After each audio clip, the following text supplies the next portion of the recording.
What's in this mystery box? Well, I guess if you know this logo, it's not that big of a mystery. This is the Gmade logo, and that means there's some sort of rock crawler inside. And this one looks like it's gonna be a fun one. It's the GS02F Spider Portal Kit.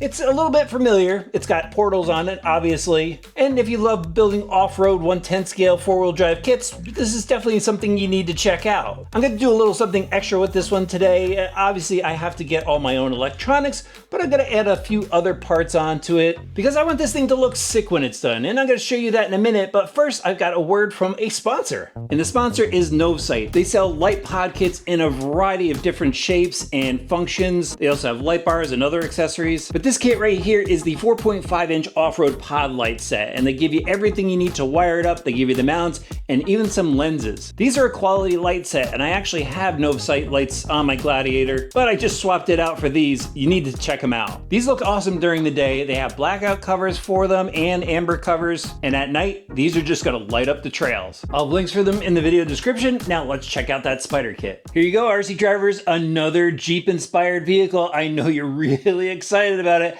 I am, because I'm a Jeep guy, and I know some others would like to see some other body options, and you could go and swap out the body if you want to. But yes, this kit does come with this Jeep style body. They got away with the no licensing because they have a 6-slot grill instead of a 7-slot grill. But this thing is really cool looking. I just went and shot it with a desert tan paint from Spastics, and then sprayed some black in the bed and the interior. Did the grill as well in black. I think it came out really cool. The body itself is formed from a thicker Lexan, so this thing is really solid. I had a problem snapping all the extra Lexan off of it. But this cage in the back, love the look of that. And they do give you some panels. They give you some number plates and stuff. I just opted to go with the cage as is. It does screw together. It looks really cool. Part of the cage is these door panels here, and that's absolutely awesome. It screws in, it doesn't open. But check out the interior. You got gauge decals, steering wheel, shifter, and even a seat. They give you the light bar in the kit. No LEDs for that, but like the A-pillar mounts, they give you windshield wipers.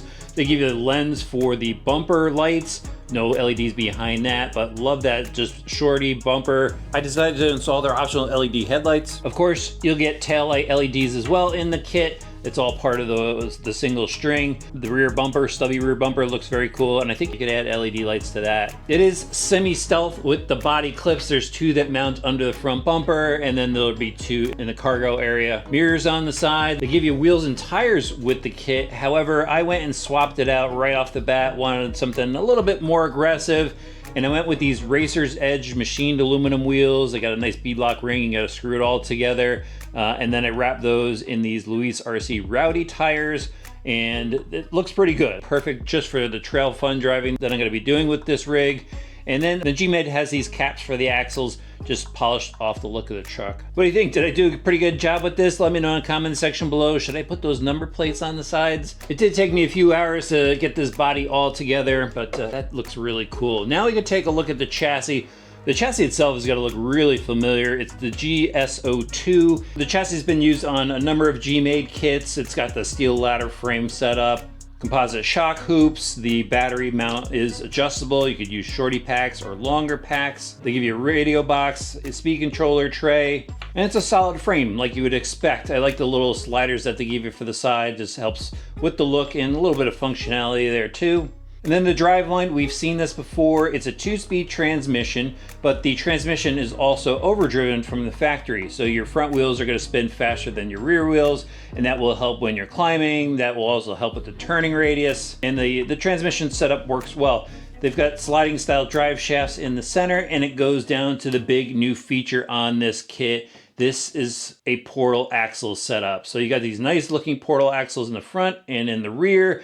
They give you metal gears for the inside, ball bearings, even metal gears in the portal housings. And they look pretty good. There's not a ton of bracing on them, so I'd be worried about dropping this thing off of a cliff in a roll, but they do look very cool. I love that they carried over their cast diff cover, metal spool on the inside too, along with the metal ring and pinion, which I mentioned before. But this setup obviously got to give you plenty of clearance. Looks like it's got a good steering angle. And speaking of steering, they've got metal steering links. And then into the suspension, they've got metal links as well. There's a 4-link setup in the rear, 3-link in the front, and then they have aluminum shocks. These shocks feature a dual O-ring on the inside. They've got the adjustable preload collars. You know, the other thing to mention is they got new inner fender wells to go along with that Jeep-inspired body. And now let me get into the electronics. So I just went with a mix of things here. I've got a Savox servo. It's the 2290. As you can see, it's got an aluminum case, metal gears. It's waterproof, high torque, everything you'd want out of a steering servo for a crawler. And then for the shifting servo, I went with the Savox 0230. That's a waterproof servo as well. It doesn't have to be super torquey or anything like that because it's just adjusted. They're just shifting the transmission. Then in the speed controller department, the 80M quick run from Hobbywing, and that is powering a Holmes Hobby brushed motor. Those Holmes Hobby motors, for the price, they work absolutely awesome. And then to control this thing, I'm gonna go with a Futaba 4PX radio. That's gonna allow me to go ahead, use that shift servo. I have it set up on one of the push button switches, so it could just go back and forth. Definitely remember to go set all your endpoints for everything, including channel 3, so you don't burn it out. They've got a servo saver on there, but you don't wanna chance burning anything out. Very cool build. The one thing about the build is they still have a ton of different hardware throughout. You're constantly changing up your hex drivers and trying to hunt down the proper hardware because they're all different sizes, all different lengths, even some Phillips in the kit. The other thing was one of the center drive shafts was mislabeled, and you have to use a short shaft in the rear, just to be aware of that. Otherwise, you're going to lock out the rear end when you push down on the suspension. But everything else went together smooth. Now we just need to see it run.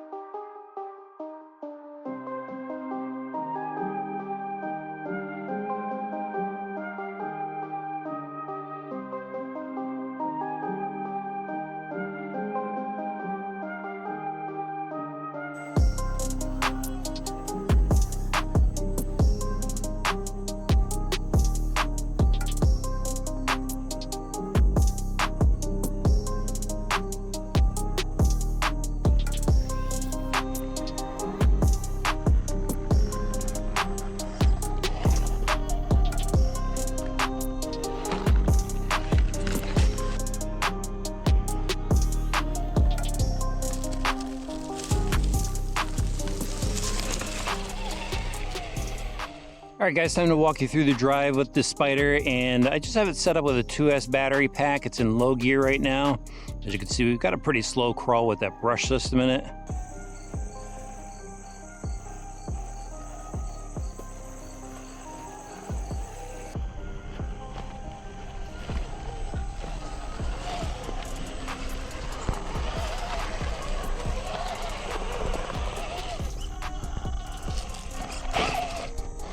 Love that desert tan color from Spastix. Looks really good on this body. Now let's check out the descent. I haven't touched the speed controller at all. It does come with a program card, but not too bad right out of the box. Look at that.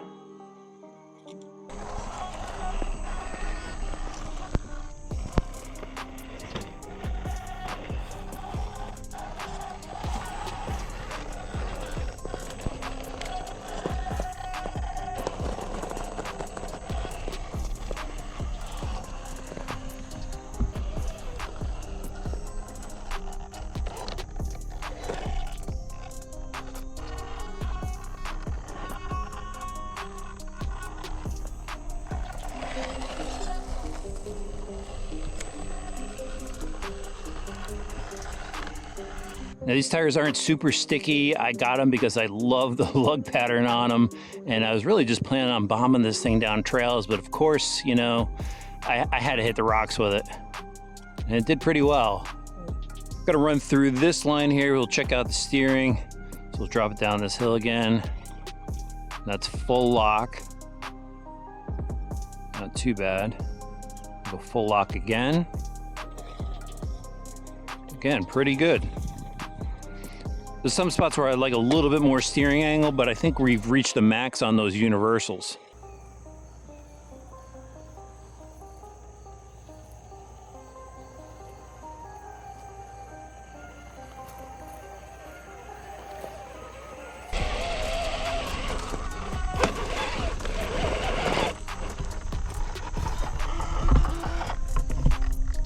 Did run into a problem. It's the steering link. I've popped it off a bunch of times so far.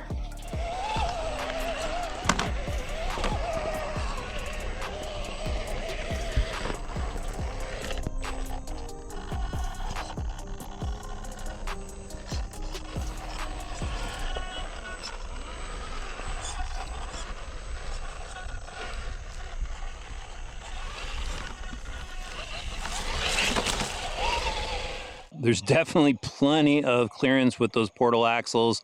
Look at that, I'm just gonna ride this ridge here. Easy, no problem. Look at that, super clearance.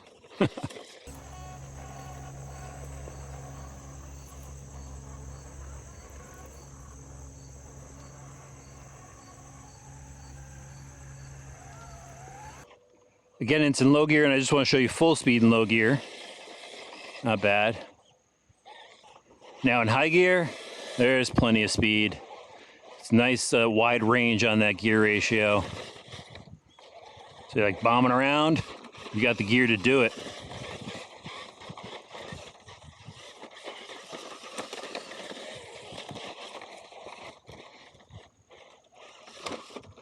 Just bucking this thing around.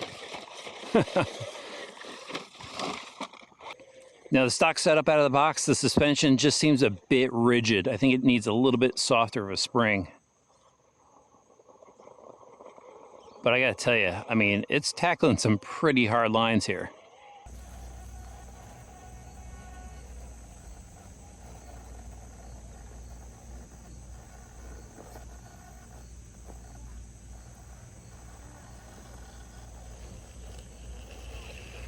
Now, one thing I noticed while walking the rig up to this spot is it's pretty lightweight, which means we can go add some brass weights, and I'm pretty sure that they have that as an option. It could really use it up front.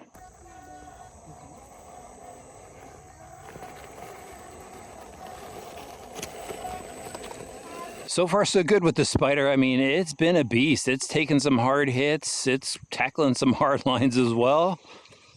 Man, this truck is looking good. The biggest question I get asked when I have a Gmade product here on the channel is, where do I get it? Well, you can get it through Hobby Recreation Products, along with the other accessories that I threw on this vehicle. I'll have a link for it in the video description below, but this was a lot of fun. It's a $370 kit. It was a good build, although, you know, again, the screws, there's just so many of them. A little bit of a hassle when you build, but when it's done, it looks very cool. It handled pretty good on the trails. I'd like to make a few changes. Again, soften up the suspension a little bit. Also want to change out the foam inserts in these tires, and I think that'll help settle it in. Add a little bit of weight. It does seem like they have a few brass options when I looked on their website for it. To fix the servo link from popping off, I'm just going to put a longer screw through the servo horn and a convex washer and nut to hold it in. It shouldn't pop off anymore. But yeah, I set this up as more of a trail fun vehicle, and I definitely think it's suited for that type of fun off-road action.